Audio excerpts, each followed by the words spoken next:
జరుగుతున్న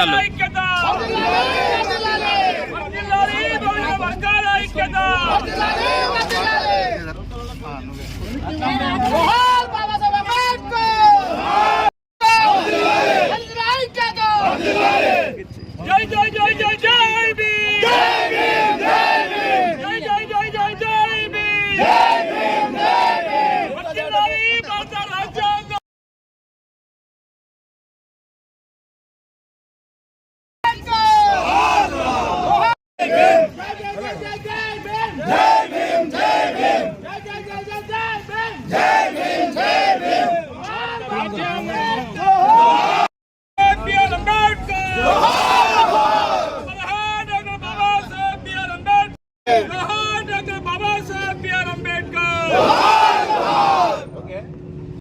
మనకు వివరించడానికి తన వంతుగా కృషి చేస్తున్న మన అన్న దగరం శంకర్లాల్ గారికి అదేవిధంగా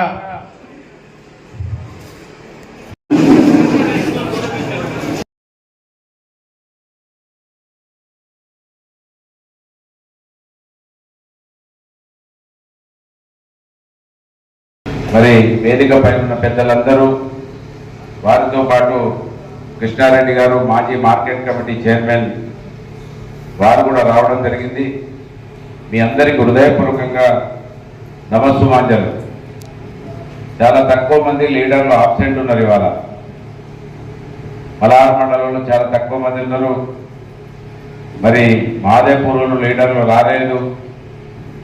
నిజంగా ఇవాళ మీరు కాంగ్రెస్ ఏతర పార్టీలో బీఆర్ఎస్ పార్టీలో ఉండడం 14 నెలల తర్వాత ఏ గుండె చప్పుడు విన్నా, ఏ గడపలో విన్నా చాలా మంచి పని చేశారు, మీరు కాంగ్రెస్కు పోలేదు, కాంగ్రెస్ దిక్కు చూడలేదు అనేది వాళ్ళు ఎక్కడైనా వింటా ఉన్నారు.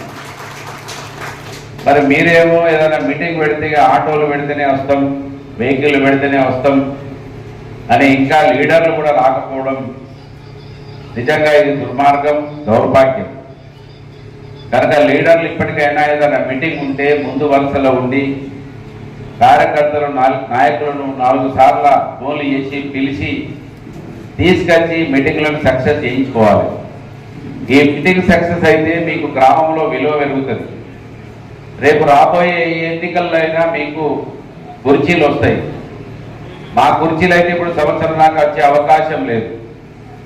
కనుక ఏదైనా మీటింగ్ ఉన్నదంటే నాకేదో పని ఉన్నదని, నేను ఇప్పుడే వస్తా అని పోయే నాయకులు ఇంకనైనా దయచేసి అయితే రాజ్యాంగ స్తూపాన్ని కాటారం మండలంలో ఆవిష్కరించుకుంటున్నాం కాబట్టి అందరికీ కూడా శుభాకాంక్షలు తెలియజేస్తా ఉన్నాను. అయితే చాలా విషయాలు మాట్లాడాలి, మరి సమయం చాలా తక్కువ ఇచ్చారు కాబట్టి తప్పకుండా కొన్నైతే చెప్పాల్సిన విషయాలు ఉన్నాయి. మరి ఆర్టికల్ 3 ద్వారా మరి ఈరోజు మనం అనుభవిస్తున్న ఈ స్వరాష్ట్రంలో ఎన్నో గొప్ప కార్యక్రమాలు చేసుకున్నాం. మరి ఎన్నో హక్కులు, అలాగే ఈరోజు వేదిక మీద నేను కూర్చున్నానంటే ముఖ్యంగా రాజ్యాంగంలో పొందుపరిచినటువంటి మహిళా హక్కులు కావచ్చు, ఎడ్యుకేషన్ కి సంబంధించిన హక్కులు కావచ్చు, మరి ఈరోజు రాజకీయ పరంగా ఉన్నటువంటి హక్కుల వల్లనే ఈరోజు నేను ఇక్కడ కూర్చున్న విషయాన్ని గర్వంగా తెలియజేస్తా ఉన్నాను. మరి శంకర్లాల్ ఆనాడే నిజంగా ప్రజలకు నిజమైనటువంటి స్వేచ్ఛ స్వాతంత్రం వచ్చినట్టుగా భావించవచ్చు. మీరెవరిని ప్రశ్నించినా ఆన్సర్ చెప్పలేనటువంటి పరిస్థితి, లేకపోతే యాక్సెప్ట్ చేసేటువంటి పరిస్థితినే కల్పించేటువంటి అవకాశం ఉంటుంది. కాబట్టి ఈ తపన అంతా కూడా దానికోసమే. ఈ రాజ్యాంగానికి సంబంధించినటువంటి పంపిణీ చేయడం కావచ్చు, రాజ్యాంగ స్తూప నిర్మాణం చేయడం కావచ్చు, బాబాసాహెబ్ అంబేద్కర్ గారి యొక్క అనేక విషయాలను పదే చెప్పడం కావచ్చు, ప్రజల్లో చైతన్యం కలిగించేటువంటి ఒక గొప్ప ప్రయత్నం జరుగుతుంది. ఇది కూడా ఎప్పుడు మనకు స్వాతంత్రం వచ్చి రాజ్యాంగం నిర్మాణం జరిగి 75 సంవత్సరాల తర్వాత కూడా మన రాజ్యాంగం కోసం ఇంకా ప్రజల్లోకి తీసుకుపోయేటువంటి ఒక ప్రయత్నం జరుగుతుందనంటే ఇది ఎంత బాధాకరమో మనం ఒక్కసారి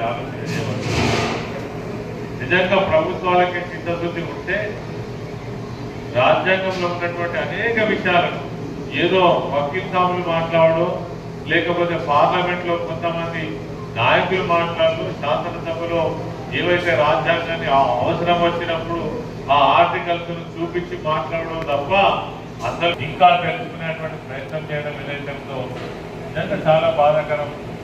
ఈరోజు ఇదివరకు ఉన్నటువంటి ప్రభుత్వాలు దిక్కుతో తల మంచుకోవాల్సినటువంటి తల తీసుకోవాల్సినటువంటి అవసరం అయితే ఉంటుందని ఈ సందర్భంగా మనం చేస్తాం.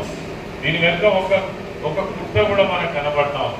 ఎప్పుడైతే రాజ్యాంగంలో ఉన్నటువంటి అనేక విషయాలు ప్రజలకు అర్థమైనప్పుడు తెలిసినప్పుడు వీళ్ళు మమ్మల్నే ప్రశ్నిస్తారు కదా అనేటువంటి ఒక కుట్ర మాత్రం దాగున్నదని ఖచ్చితంగా చెప్పచ్చు.